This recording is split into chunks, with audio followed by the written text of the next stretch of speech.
आज दिनांक 2 एप्रिल आजच्या प्रवचनाचा विषय सत्संगतीचे 2 प्रकार. सत्संगती अति अपूर्व काम करणारी आहे. संतांची संगत 2 प्रकारे होऊ शकते.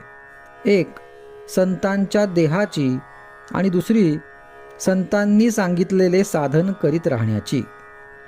यांपैकी पहिली म्हणजे संतांच्या देहाची संगती लाभणे फार कठीण आणि दुर्मिळ. कारण संत जरी खरा असला तरी त्याला ओळखणे कठीण असते आणि पुष्कळदा त्याच्या बाह्य वागणुकीवरून मनात विकल्प येण्याचा संभव असतो. आणि एखाद्या भोंदूशीच गाठ पडली तर त्याच्या संगतीपासून नुकसान हे ठरलेलेच.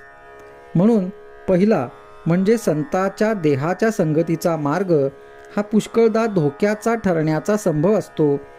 दुसऱ्या मार्गाने जाण्यात म्हणजे त्याने सांगितलेले साधन करण्यात बिलकुल धोका नसतो.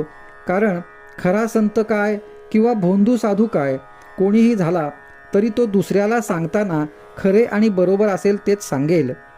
तो भोंदू असला तरी आपला भोंदूपणा लपविण्याकरिता जे बरोबर असेल तेच सांगणे त्याला जरूर असते. साधकाने शुद्ध भावनेने ते साधन केले की सत्संगतीचा फायदा मिळून त्याचे काम होते.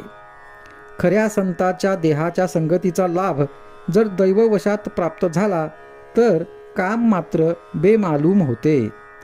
ज्या वाहनाचा आपण आश्रय करतो त्या वाहनाचा वेग हा आपला वेग होतो.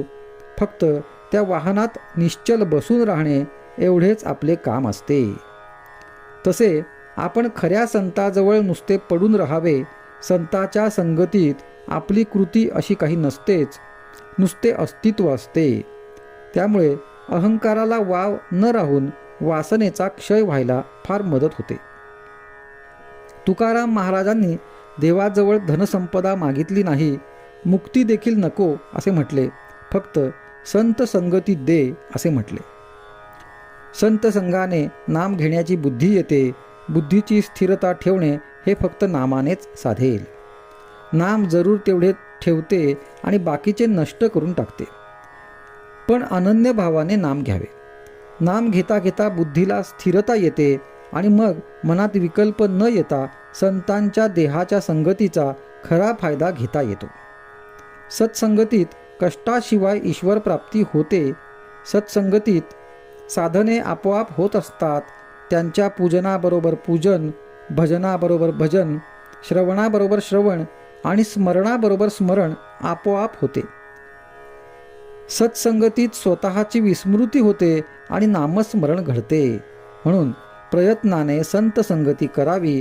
तिथे प्रारब्ध आणू नये. सत्संगतीत राहून नाम घेतले तर देहबुद्धीच्या कोंडीतून बाहेर पडता येते. आजचा सुविचार. संतांना जे आवडते ते आपल्याला आवडणे म्हणजे त्यांच्या समागम करणे होय.